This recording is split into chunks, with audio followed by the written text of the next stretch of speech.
बाजार में एंट्री लेने वाले हैं दो बेहद इंपॉर्टेंट आईपीओ। दोनों का ही इंतजार बाजार और निवेशकों को काफी दिनों से था।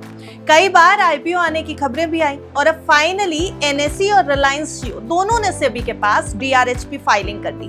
यानी ये तो पक्का हो गया कि अब कभी भी ये आईपीओ की डेट अनाउंस हो सकती है। लेकिन अब सवाल यह है कि दोनों आईपीओ में कितना दम है और पैसे कहां लगाने में आपका फायदा है। अब कभी भी एग्जैक्ट डेट्स, प्राइस बैंड और लॉट साइज अनाउंस हो सकते हैं, इसलिए पहले एक एक करके दोनों आईपीओ को समझ लेते हैं और फिर देखेंगे कि निवेशकों को किस आईपीओ में ज्यादा मुनाफा मिल सकता है। सबसे पहले बात कर लेते हैं जियो के आईपीओ की। जियो का आईपीओ 100% फ्रेश इशू होने वाला है, यानी इसमें कोई भी ओएफएस यानी ऑफर फॉर सेल नहीं होगा। इसका मतलब यह है कि आईपीओ से आने वाला पूरा नया पैसा सीधे कंपनी के पास जाएगा और कंपनी की ग्रोथ में इस्तेमाल होगा।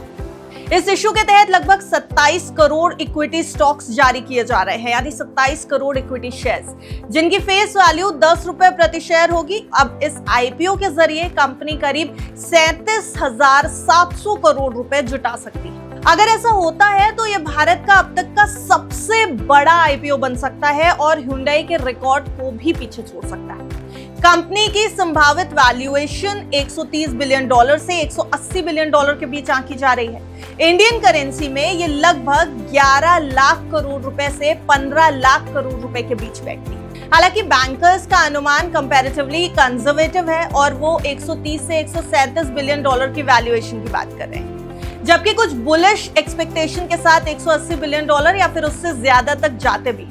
आईपीओ से मिलने वाली रकम का एक बड़ा हिस्सा रिलायंस जियो इन्फोकॉम लिमिटेड यानी आरजेआईएल के कर्ज को कम करने में इस्तेमाल किया जाएगा और लगभग 27,500 करोड़ रुपए डेट रीपेमेंट के लिए रखे गए हैं।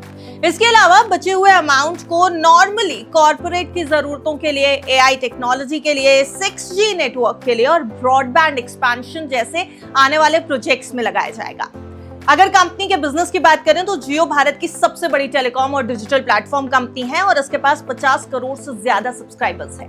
वित्त वर्ष 2026 में कंपनी का रेवेन्यू लगभग 1,46,885 करोड़ रुपए रहा, जबकि मुनाफा करीब 30,049 करोड़ रुपए बताया जा रहा है। कंपनी का एबिटा मार्जिन भी लगभग 52% है। अब आने वाले सालों में कंपनी का फोकस एआई, 6G और क्लाउड बिजनेस पर है। शेयर होल्डिंग पैटर्न की बात करें तो रिलायंस इंडस्ट्रीज के पास लगभग 66% की हिस्सेदारी है अपने स्टॉक्स में। मेटा और गूगल की कंबाइंड हिस्सेदारी करीब 18% की और इसके अलावा केकेआर, सिल्वर लेक और दूसरे बड़े इन्वेस्टर्स हैं, उनकी भी हिस्सेदारी इसमें मौजूद है। आईपीओ की टाइमलाइन आपको बता देते हैं। डीआरएचपी 19 जून को फाइल किया जा चुका है। आईपीओ के फर्स्ट हाफ ऑफ 2026 यानी मई से जुलाई के बीच आने की संभावना जताई जा रही थी। अब देखिए जून का महीना लगभग खत्म होने वाला है, तो एक्सपेक्टेशन यही है कि जुलाई में शायद ये आईपीओ आ सकता है। हालांकि कुछ एक्सपर्ट्स इसे सेकेंड हाफ में भी आने की बात कह रहे हैं। कंपनी की लिस्टिंग बीएसई और एनएसई दोनों एक्सचेंजेस पर होगी। रिटेल इन्वेस्टर्स के लिए लगभग 35% रिजर्वेशन रखने की उम्मीद है और ऐसे में एक्सपर्ट्स का मानना है कि आईपीओ का प्राइस बैंड 1,048 रुपए से 1,350 यानी 1,350 रुपए के बीच रह सकता है। ये वैल्यूएशन के मुकाबले लगभग 15 से 20% का डिस्काउंट माना जा रहा है। वहीं अनलिस्टेड मार्केट में जियो के स्टॉक्स लगभग 850 से 950 रुपए के बीच ट्रेड होने की चर्चा भी हो रही है। जियो की सबसे बड़ी ताकत इसकी ग्रोथ स्टोरी मानी जा रही है। आईपीओ से आने वाला नया पैसा कंपनी के कर्ज को घटाएगा और आने वाली टेक्नोलॉजी में इन्वेस्टमेंट को बढ़ाएगा। हालांकि कंपनी के सामने इस समय टेलीकॉम सेक्टर में कंपटीशन और हाई वैल्यूएशन जैसे रिस्क भी मौजूद है। ये तो थी आईपीओ की बात जियो की। अब आते हैं एनएसई के आईपीओ पर। नेशनल स्टॉक एक्सचेंज का आईपीओ, जिसका इंतजार पिछले लगभग 8 से 10 साल से निवेशक कर रहे हैं। जी हाँ, ये चर्चा लगातार उठती है और उसके बाद कहीं ना कहीं ठंडे बस्ते में चली जाती है, लेकिन अब एनएसई ने भी डीआरएचपी फाइल कर दिया है और एनएसई का आईपीओ पूरी तरह से ऑफर फॉर सेल होने वाला है।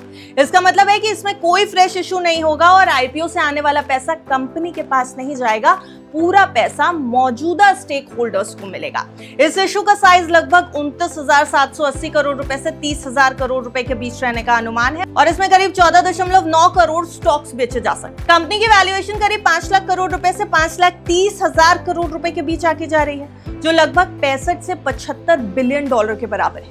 मार्केट में एनएसई के शेयर करीब 2000 से 2150 रुपए के आसपास के बताए जा रहे हैं। कंपनी की प्रोफाइल आपको बता दें तो एनएसई भारत का सबसे बड़ा स्टॉक एक्सचेंज है और डेरिवेटिव्स यानी एफएनओ ट्रेडिंग के मामले में दुनिया का सबसे बड़ा एक्सचेंज माना जाता है। निफ्टी इंडेक्स को 200 से ज्यादा पैसिव फंड्स ट्रैक करते हैं, जिससे कंपनी को मजबूत और स्टेबल बिजनेस मॉडल का फायदा मिल जाता है। वित्त वर्ष 2026 में एनएसई का रेवेन्यू लगभग 16,601 करोड़ रुपए रहा है, जबकि प्रॉफिट 10,302 करोड़ रुपए बताया जा रहा है। हालांकि प्रॉफिट में कुछ गिरावट भी जरूर देखने को मिली। कंपनी का एप्टा अगर हम बात करें तो एप्टा मार्जिन लगभग 67% है, जो इसे एक बेहद हाई मार्जिन बिजनेस बना रहा है। एनएसई ने जून 2026 के मिडिल में डीआरएचपी फाइल किया है और आईपीओ के वित्त वर्ष 2027 की तीसरी तिमाही यानी कि अक्टूबर से दिसंबर 2026 के बीच आने की संभावना है। अब उम्मीद तो है कि इसकी लिस्टिंग दिसंबर 2026 से पहले बीएसई पर हो सकती है। ऐसे में रिटेल निवेशकों के लिए केवल 10% रिजर्वेशन रहने की उम्मीद भी जताई जा रही है। आईपीओ का प्राइस लगभग 2000 रुपए प्रति स्टॉक माना जा रहा है, लेकिन कुछ एक्सपर्ट्स का यह अनुमान है कि इसमें 40 से 60% तक लिस्टिंग गेन देखने को मिल सकता है। हालांकि ग्रे मार्केट पहले से ऊंची कीमत होने के कारण अपसाइड लिमिटेड भी हो सकता है। एनएसई की सबसे बड़ी ताकत है उसका स्टेबल और हाई मार्जिन वाला बिजनेस मॉडल, लेकिन इसके सामने एफएनओ रेगुलेशन सख्त होने और बीएसई की बढ़ती कॉम्पिटिटिवनेस जैसे रिस्क भी मौजूद है। देखिए, दोनों आईपीओस के बारे में हमने आपको बता दिया। आप दोनों का कंपैरिजन करें तो कई दिलचस्प बातें सामने आएंगी। इशू साइज के मामले में जियो लगभग 37,700 करोड़ रुपए के साथ एनएसई के लगभग 30,000 करोड़ रुपए के इशू से काफी बड़ा है। इशू टाइप की बात करें तो जियो फ्रेश इशू है, जबकि एनएसई पूरी तरह ऑफर फॉर सेल। इसलिए लॉन्ग टर्म के इन्वेस्टमेंट के नजरिए से जियो को कई एक्सपर्ट ज्यादा बेहतर मान रहे हैं, क्योंकि कंपनी को नया केपेक्स का सपोर्ट मिल जाएगा। वैल्यूएशन के मामले में जियो की वैल्यूएशन 11 से 15 लाख करोड़ रुपए है, जबकि एनएसई की वैल्यूएशन लगभग 5 से 5,30,000 करोड़ रुपए के बीच। अब शेयर के प्राइस की बात करें तो जियो का प्राइस बैंड 1000 से 1350 रुपए के बीच है, जबकि एनएसई का 2000 रुपए प्रति शेयर तक हो सकता है। इस लिहाज से जियो में एंट्री कंपैरेटिवली आसान दिखती है। रिटेल निवेशकों के लिए जियो में 35% रिजर्वेशन की उम्मीद है, जबकि एनएसई में सिर्फ 10%। इसलिए जियो में अलॉटमेंट मिलने के चांसेस ज्यादा हो जाते हैं, यानी संभावना ज्यादा हो जाती है। बिजनेस मॉडल की बात करें तो जियो हाई ग्रोथ कहानी पेश कर रहा है, जिसमें टेलीकॉम, डिजिटल सर्विसेज, एआई और 6G जैसे बड़े अवसर शामिल हैं। दूसरी तरफ एनएसई एक स्टेबल, मजबूत और हाई मार्जिन बिजनेस है। अब अगर रिस्क की बात करें तो जियो के लिए कर्ज, कंपटीशन और वैल्यूएशन काफी बड़े रिस्क हो सकते हैं। वहीं एनएसई के लिए रेगुलेटरी बदलाव, एफएनओ नियमों की सख्ती और कॉम्पिटिटिवनेस बहुत ज्यादा बड़े रिस्क हैं। लिस्टिंग गेन के नजरिए से कुछ एक्सपर्ट्स जियो में 15 से 20% का डिस्काउंट आधारित अपसाइड की संभावना देख रहे हैं, जबकि एनएसई में 40 से 60% तक की उम्मीद जताई जा रही है। हालांकि ग्रे मार्केट की ऊंची कीमतें इस पूरी संभावना को लिमिट भी कर सकती हैं। टाइमलाइन की बात करें तो जियो आईपीओ पहले आने की प्रोबेबिलिटी है, जबकि एनएसई आईपीओ उसके बाद वित्त वर्ष 27 में थर्ड क्वार्टर में यानी तीसरी तिमाही में आ सकता है। वित्त वर्ष 2026 के फाइनेंशियल प्रदर्शन को देखें तो जियो रेवेन्यू और प्रॉफिट के मामले में कहीं बड़ा बिजनेस दिखाई देता है, जबकि एनएसई मार्जिन के मामले में बेहद मजबूत, लेकिन उसके प्रॉफिट में कुछ गिरावट देखने को मिली है। ब्रोकरेज हाउसेस के रिपोर्ट्स की बात करें तो Motilal Oswal, Jefferies, Morgan Stanley और दूसरे इंस्टीट्यूशंस ने जियो के लिए ज्यादातर पॉजिटिव आउटलुक दिखाया है। कई एनालिस्ट इसे मजबूत ग्रोथ स्टोरी और $180 बिलियन तक के बुल केस के रूप में देख रहे हैं। वहीं एनएसई को लेकर कई एक्सपर्ट्स न्यूट्रल या फिर वॉच की राय रखते हैं, क्योंकि ग्रे मार्केट में पहले से ऊंची वैल्यूएशन दिखाई दे रही है। अब सबसे इंपॉर्टेंट बात, जियो के मामले में आईपीओ से जुटाया गया पैसा कंपनी के कर्ज को कम करेगा और आने वाली टेक्नोलॉजी में इन्वेस्टमेंट को बढ़ावा देगा। इससे कंपनी की बैलेंस शीट मजबूत हो सकती है, लेकिन टेलीकॉम सेक्टर में बढ़ता कंपटीशन और ऊंची वैल्यूएशन निवेशकों के लिए एक रिस्क बनी रह सकती है। दूसरी तरफ एनएसई एक मजबूत कैश फ्लो वाला बिजनेस है, लेकिन ये पूरी तरह ऑफर फॉर सेल इशू है, यानी कंपनी को कोई नया केपेक्स फायदा नहीं मिलेगा। ऐसे में ज्यादातर स्टॉक होल्डर्स के एग्जिट का मौका माना जा सकता है। हालांकि मजबूत बिजनेस मॉडल के कारण इसमें स्टेबिलिटी भी बनी रह सकती है। पहले ये समझ लीजिए कि फ्रेश इशू में लगाया गया पैसा कंपनी की ग्रोथ और एक्सपेंशन में जाता है, जिससे लंबे समय तक वेल्थ क्रिएशन की प्रोबेबिलिटी बढ़ जाती है। वहीं ऑफर्स फॉर सेल में पैसा मौजूद स्टॉक होल्डर्स को जाता है। ऐसे इशू में लिस्टिंग गेन मिल सकता है, लेकिन कंपनी को नया डेवलपमेंट करने के लिए कैपेक्स नहीं मिलता। अब अगर आप डाइवर्सिफाई करना चाहते हैं तो दोनों आईपीओ में पैसा लगाने का ऑप्शन भी चुन सकते हैं, लेकिन आखिरी फैसला आपके रिस्क लेने की कैपेबिलिटी, आपके इन्वेस्टमेंट की ड्यूरेशन और आईपीओ के लास्ट प्राइस बैंड पर डिपेंड करेगा।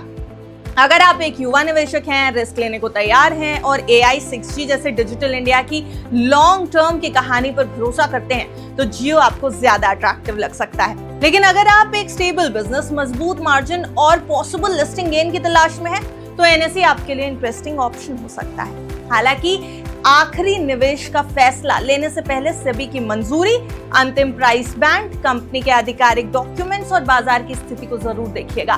दोनों आईपीओ भारत की पूंजी बाजार के लिए ऐतिहासिक महत्व रखते हैं और आने वाले समय में इन्वेस्टर्स की नजरें इन्हीं पर टिकी होंगी। लेकिन कोई भी फैसला फाइनेंशियल एडवाइजर की राय बिना मत लीजिएगा।